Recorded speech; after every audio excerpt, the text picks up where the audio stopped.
Bonsoir et bienvenue dans notre émission sur Tandem TV. Et ce soir, j'ai le plaisir d'accueillir Rebecca Benhamour. Salut Rebecca. Salut. Je suis très heureuse que tu aies accepté notre invitation. Alors Rebecca, elle est comédienne et on la retrouve tous les soirs dans une série incontournable, donc Ici tout commence, qu'on retrouve sur TF1. Avec une audience de 4 millions de téléspectateurs chaque soir. Et donc, Rebecca, toi, tu interprètes le rôle de Célia Guessac. Tu nous en dis un peu plus sur ton rôle dans la série? Écoute, Célia Guessac, pour moi, c'est quelqu'un de très nature, très pur, très rentre-dedans, un peu brut de décoffrage parfois, qui va se tester dans plein d'histoires d'amour différentes. Donc voilà, on l'a vu à travers l'histoire d'amour avec Jérémy au début, avec son frère. Elle ne savait pas que c'était son frère au début, donc elle est tombée amoureuse. Il y avait cet amour, ce premier amour, vraiment, on aurait dit un peu Roméo et Juliette, c'était les amoureux transis très purs. Ensuite, elle s'est cherchée au niveau de son triangle amoureux avec Ambre et Solal, où elle a voulu tester des choses. Elle est tombée amoureuse de la personnalité de ces deux personnes. C'est comme quand elle a eu une histoire d'amour avec Stella, qui est l'autre fille. Elle se cherche, hein, Célia, quand même, dans la série, amoureusement. En fait, elle tombe amoureuse de personnalité et pas de genre ou pas de... Voilà, et il n'y a pas de règles. Et là, donc, il y a une nouvelle intrigue avec le personnage de Théo Tessier, où ça va être quelque chose de vachement plus bestial, vachement plus pulsionnel, qui lui ressemble aussi, donc à voir ce qui va se passer. Oui, surtout que Théo, c'est quand même un personnage, on n'a pas l'impression qu'il va se laisser, qu'il va céder à la tentation, on se demande. Bah écoute, ouais, mais elle est forte, mais d'un autre côté, il est en couple, voilà. C'est compliqué. Tu te mets encore dans un triangle amoureux. Alors, tu es très jeune, hein, Rebecca, tu as seulement 24 ans et tu es déjà devant et derrière la caméra. Qu'est-ce qui t'a inspiré, en fait? Qu'est-ce qui t'a donné envie de devenir comédienne? Alors déjà, moi, j'ai une famille qui est dans le doublage de voix. Donc, en fait, mon grand-père avait une émission, il était critique de films. Ma grand-mère, qui était monteuse, l'a rencontré. Ensuite, elle a commencé à diriger les doublages de voix. Et ma mère, ensuite, qui est auteure aussi, bosse toujours dans le doublage de voix. Moi, j'ai commencé vers 4-5 ans dans le doublage de voix. J'ai fait des écoles de théâtre. Dans Le Seigneur des Anneaux, n'est-ce pas? C'est ça, dans Le Seigneur des Anneaux, j'ai commencé dans Le Seigneur des Anneaux. Ouais. Et t'en as fait plein. Bien renseigné. Ouais, j'ai regardé. Ouais, tu as fait NCIS, Lucifer, Pretty Little Liars, Hunger Games. Ouais, écoute, et ça te plaît le doublage? Comment? Le doublage, ça te plaît? Ah bah ouais, c'est hyper intéressant. C'est une façon complètement différente de travailler, mais si tu veux, ça t'apprend à t'adapter à un rythme qui n'est pas forcément le tien. Donc tu dois rentrer dans la respiration, dans le corps de quelqu'un d'autre. Et en fait, tu t'adaptes très vite et tu t'adaptes aussi au jeu de ton partenaire qui est à côté de toi. Donc on est derrière une barre, mais finalement, tu joues beaucoup avec l'autre aussi, tu vois. D'accord. Alors, on revient quand même, là, Rebecca, sur Ici tout commence. Donc, je rappelle le contexte pour nos téléspectateurs. Donc, c'est diffusé sur TF1 depuis novembre 2020 et ça se passe dans une région qui est magnifique, donc entre Nîmes et Montpellier, Saint-Laurent. Donc, c'est Saint-Laurent-des-Gouzes et ça se passe dans une école gastronomique. L'école du chef étoilé Auguste Armand, interprété par Francis Huster. Et du coup, j'avais envie de savoir comment ça se passe le tournage, parce que c'est quand même quotidien. J'imagine que voilà, ça ne doit pas être évident non plus tous les jours, même si on a l'impression que vous êtes tous hyper copains et que le cadre est idyllique. Bah écoute, ouais, c'est la famille, on a de la chance. En fait, on a commencé la série ensemble, donc si tu veux, il y a eu un groupe qui s'est formé dès le départ et en fait, on était liés par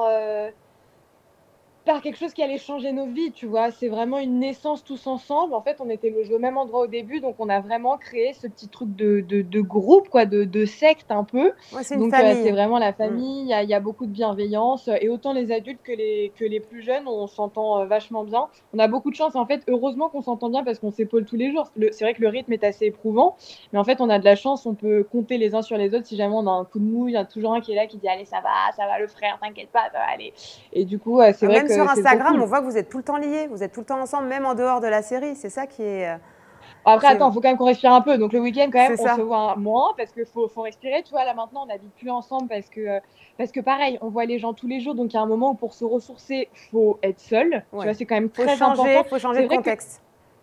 Bah, en fait, sur un tournage qui est très paradoxal, c'est que tu es tout le temps avec des gens, mais tu as vachement besoin aussi de solitude parce que, et parfois tu es très seul aussi, tu vois, parce que tu es tout le temps mis en avant. Donc tu tournes, tu tournes, tu tournes, et quand tu rentres chez toi, tu apprends tes textes et tu es tout seul. Donc c'est vrai qu'il y a un paradoxe qui est très étrange, tu vois. Mais heureusement pour nous, on est tous liés et on s'entend tous très, très, très bien. Et ça, c'est véridique. Et là, tu parlais de textes. Vous avez beaucoup de textes à apprendre, non? C'est quotidien, donc j'imagine que c'est quand même un travail, ça. Ah ouais, ouais, bah on a, je sais pas, enfin, tu vois, par exemple, on a 30 à 40 pages de texte par jour, c'est un truc de fou, Ah, quoi. c'est énorme, c'est un rythme, hein. Ouais, ouais, Alors ouais, c'est. j'avais envie aussi, Rebecca, qu'on parle voilà, de ton court-métrage, parce que c'est une des raisons pour lesquelles Mhm. j'avais envie que tu participes à notre émission, parce que je l'ai vu, ce court-métrage. Donc c'est Le cœur a ses raisons, l'élève Yeshlo, Mhm. Sibot Chello. Alors je vais rappeler aussi le contexte, hein, parce qu'il passe au Festival Nikon. Donc le Festival Nikon, je voulais rappeler un peu aux téléspectateurs en fait, ce que c'était comme festival. Donc c'est un festival qui récompense les jeunes talents du cinéma, notamment les vidéastes. Il est présidé par Gilles Lelouch et ça fait maintenant une dizaine d'années qu'il est en place. Et cette année, le thème, c'est donc le rêve. Et la clôture des votes, c'est le 10 avril.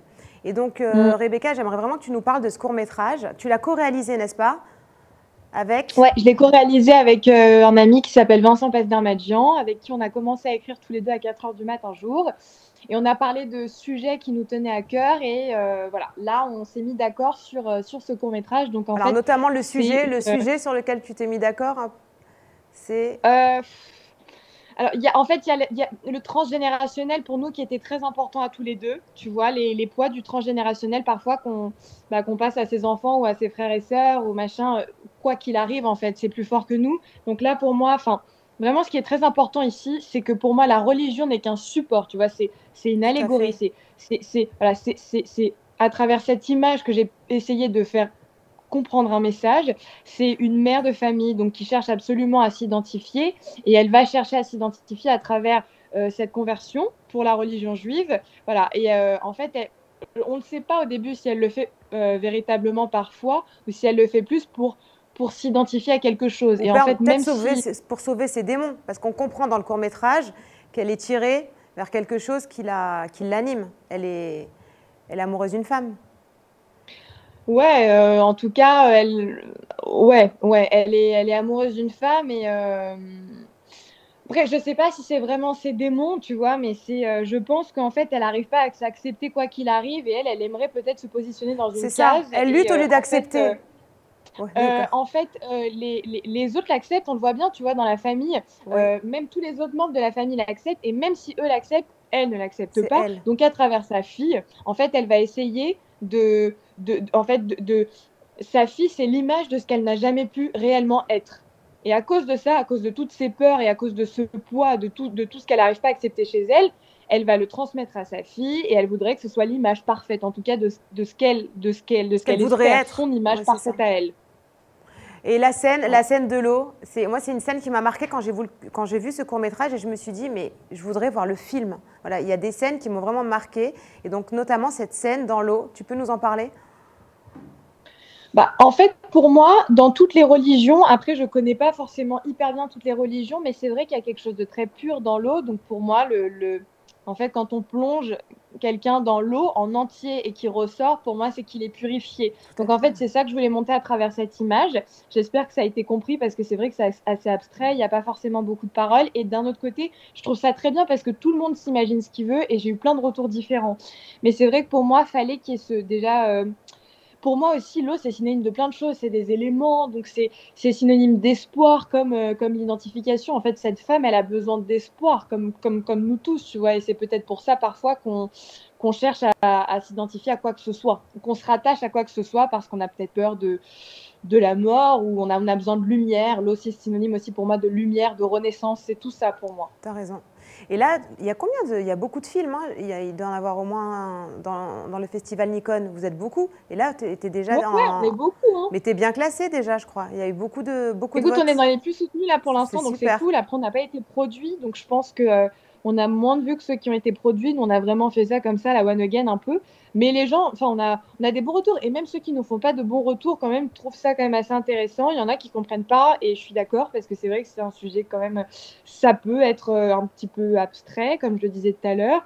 Mais en tout cas, ça fait poser des questions aux gens. Oui, c'est ça. Ça nous laisse vraiment Donc pas c'est cool. indifférents. Moi, j'en ai vu beaucoup. Bah, tant Et mieux. je peux te dire qu'il y en a voilà, 2 ou 3, dont le tien, forcément. Donc, je le rappelle, hein, le cœur a ses raisons.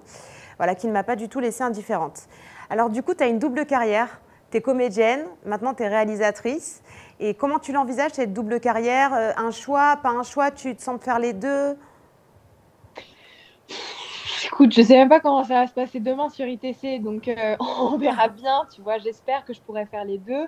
Je crois que c'est intéressant aussi parfois de décrire les rôles qu'on aimerait jouer parce que je crois qu'il y a des Oui, bonnes énergies et que si parfois on se donne l'opportunité soi-même, ça peut amener aussi d'autres opportunités. Moi, j'ai envie aussi de donner la chance à certains comédiens de pouvoir les diriger. Tu vois, j'ai pas envie de choisir en tout cas. Et d'accord. j'aimerais. Ce qui m'importe aussi, c'est que j'aimerais bien tourner dans d'autres langues que la mienne. Donc, je me fais coacher dans plusieurs langues différentes. J'aimerais peut-être tourner, je sais pas, en hébreu un jour. On verra bien, tu vois. Mais je choisis pas. J'ai envie de voyager parce que ce qui m'importe aussi, c'est de Oui, tu aimes, voyager toi, tu es pour passionnée après par les voyages. moi. Ouais, pour Ah, je suis toi. passionnée par ça parce qu'en fait, c'est ça aussi qui nous alimente, tu vois. Et même, enfin, le métier de comédien, c'est l'observation, c'est le partage. Donc, moi, je pense que toute opportunité est bonne pour se nourrir de quelque chose. Tu vois, même un samedi soir, quand on sort et qu'on pense que c'est anodin, il faut toujours regarder tout ce qui se passe autour de soi pour se nourrir de quoi que ce soit parce que bah, les êtres humains, ils sont tous un peu complexes et c'est ça qui est cool. Il faut vivre l'instant présent, il faut prendre ce qui se présente à toi. De toute façon, Ouais. là, je pense que tu as une très belle On carrière devant essaye. toi. Vraiment, vraiment, Ah bah, Rebecca. écoute, Alors, j'espère. une petite question que j'avais envie de te poser quand même, la dernière. Donc, une comédienne, Rebecca, qui t'a inspiré, qui t'inspire toujours, et un film même qui t'a marqué, même peut-être quand tu étais très jeune, mais quelque chose qui, tu penses, voilà, t'a conduit vers cette belle aventure que tu es en train de vivre et que tu nous fais Écoute, vivre. pour moi, la principale, c'est Viviane Lee. C'est pour moi, ce qui m'a donné envie de faire du cinéma, c'est Autant n'emporte le vent, c'est le rôle de Scarlett O'Hara. En fait, elle est juste parfaite, quoi. Enfin, tous ses regards sont parfaits, son corps est parfait, tout est tellement précis, tellement, tellement juste. Enfin, moi, à chaque fois que j'ai envie de me faire du bien ou à chaque fois même que je suis déprimée pendant la journée, je me mate une des scènes de Autant n'emporte le vent et elle me ressource parce qu'elle me motive. Vraiment, elle m'inspire, cette femme. Mm. Eh ben, écoute, je pense que tu en inspires toi aussi. Voilà, beaucoup de jeunes femmes qui ont Bah, envie de devenir comédienne. Voilà. En tout cas, merci Rebecca, j'ai passé un très bon moment avec toi. bah ouais, merci à toi, Euh, merci à vous tous. Merci de nous avoir suivis dans notre émission. Merci Rebecca d'avoir accepté notre invitation. Et je rappelle aux téléspectateurs qu'il faut se rendre donc sur le site du festival Nikon.